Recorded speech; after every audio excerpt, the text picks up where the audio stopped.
Hello, and thank you for watching Tim Has One Life on Crash Bandicoot. Recently I put up some polls and asked for some suggestions on what games I should play, and it was great to get some engagement from people, and unfortunately though, I got some games that I wasn't very good at. So the videos didn't last very long, did they? But I hope you enjoyed them regardless. So today, I decided to play a game that I'm a bit better at than some of the others that I've played recently, and that game is Crash Bandicoot.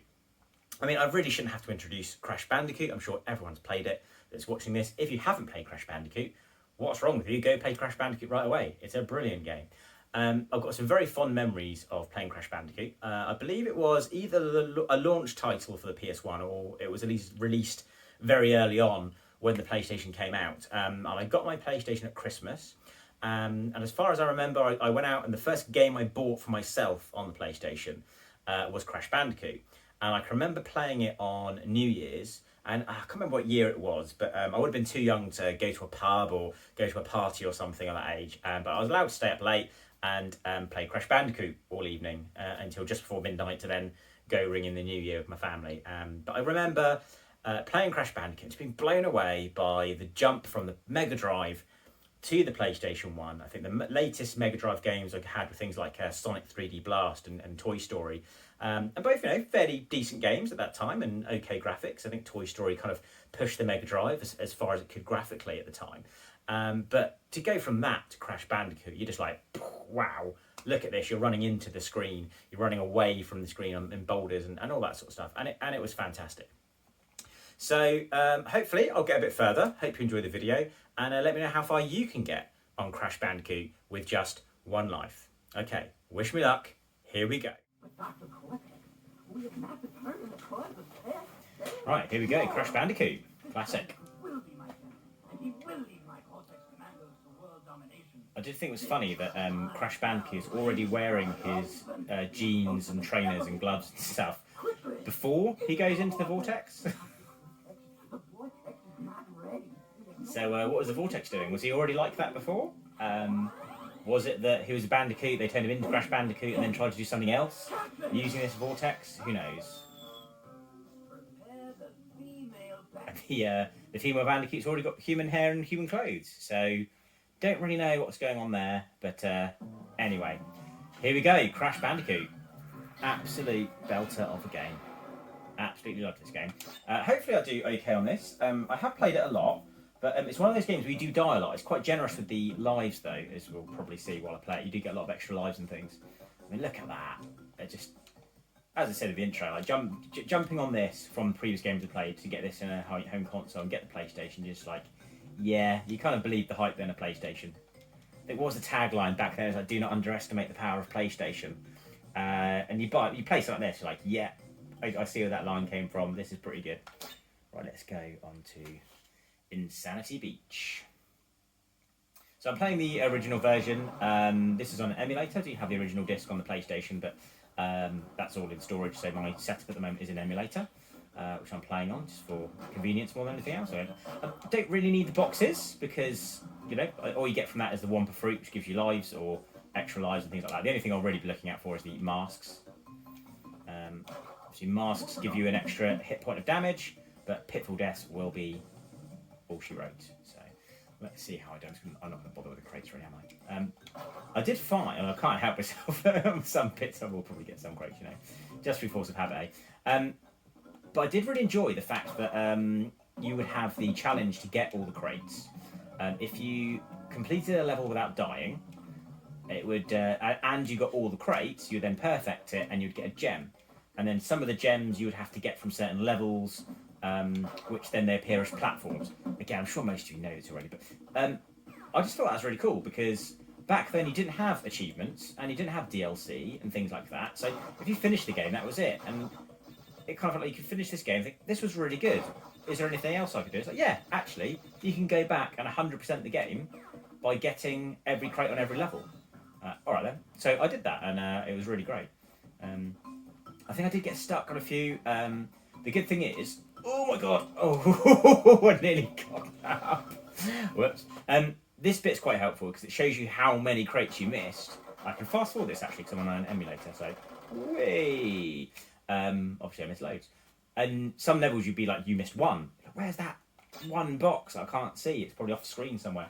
And I did actually get a guide, and I got it happened to just be in a magazine, actually. I picked up a PlayStation magazine, can't remember which one it was, and it had a walkthrough of Crash Bandicoot in there, which showed you where all the crates were, so that allowed me to kind of get the last few that I was missing. Nowadays you can kind of, just pull it up on your phone and easily find a walkthrough for anything, really, can't you? But yeah, then it was quite fun to get stuff in a magazine that says, like, this is how you do it. I remember I also had one of the favourite ones I had.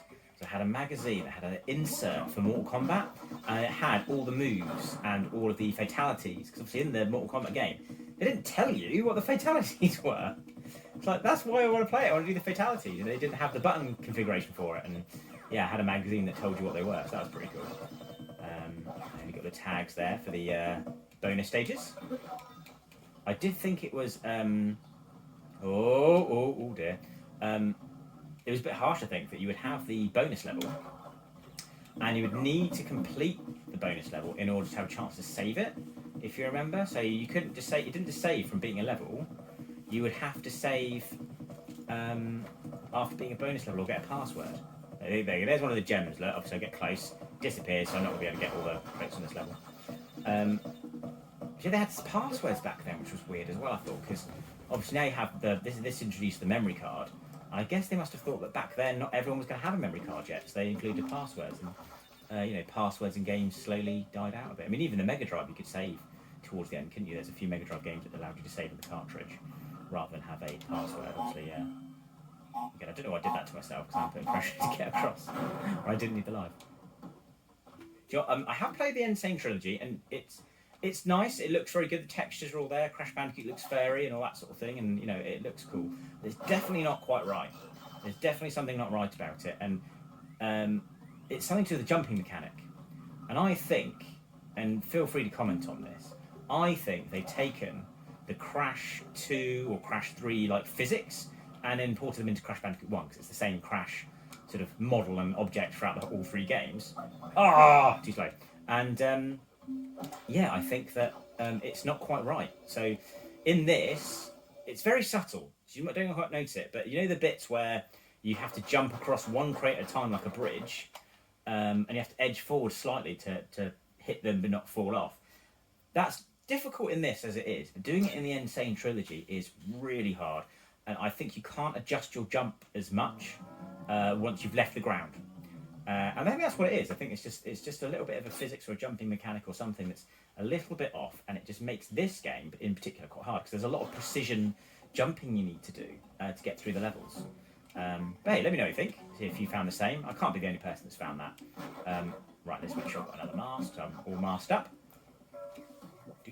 Right. Now this level could start getting a bit difficult because there's pitfall deaths again. It's the pitfall deaths probably going to be what ends me.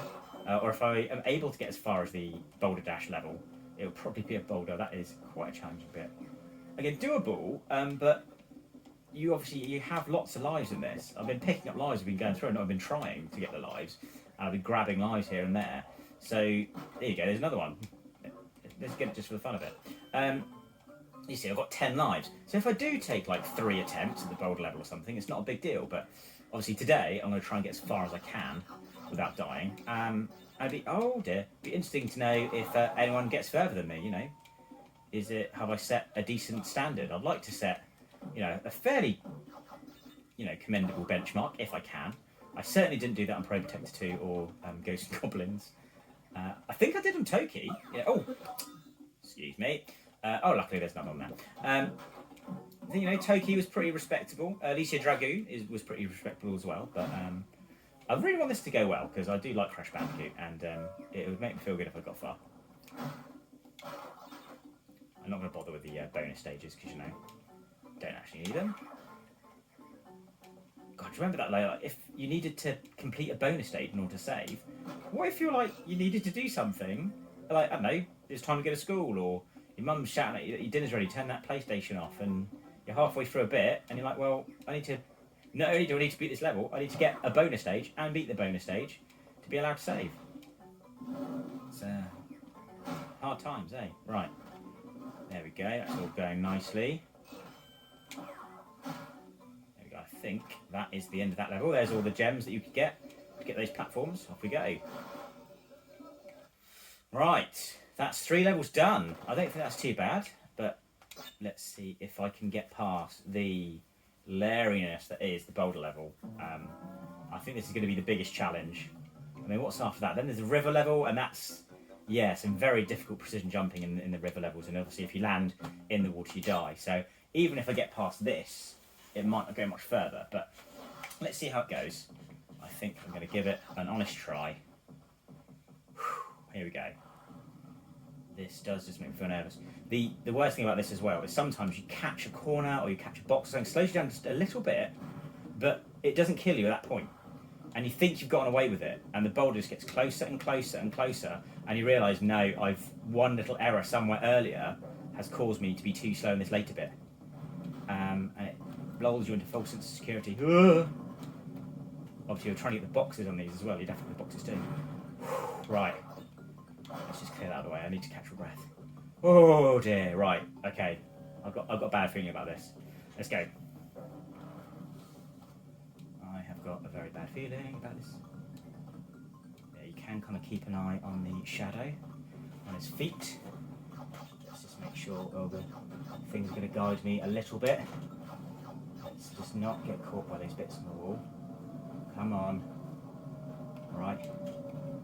Let's just keep it going. It's getting really close. It's getting really close. I don't think I've got it. Oh, I've done it. Whew. That was a bit sweaty. That was pretty Larry. Normally, I'd probably like take a few attempts at that, you know, and that's not a bad thing. It's just going to happen. But whew, for the sake of trying to do a one life playthrough, I am pleased I've got that far. I feel like now I was in that level, it's made it interesting, right? If you can get past that, let me know. Because it's so easy to cock it up, right? It's so easy just to put one foot out of place and you're done. Right. River level. And the depth perception here is not going to be... Oh, no! Literally, I thought I'd get a little bit further. I was like, the depth perception is not going to be my friend here. I was about to say, I must just landed a little bit too far and fell in. But that is it, you know, Crash Bandicoot, you jump, you land, if you're a little bit off the mark, that is it. Well, we'll end it there. I got as far as the river level, and it was literally just a jump that ruined it. If it wasn't for that one jump, who knows how far I could have got after that.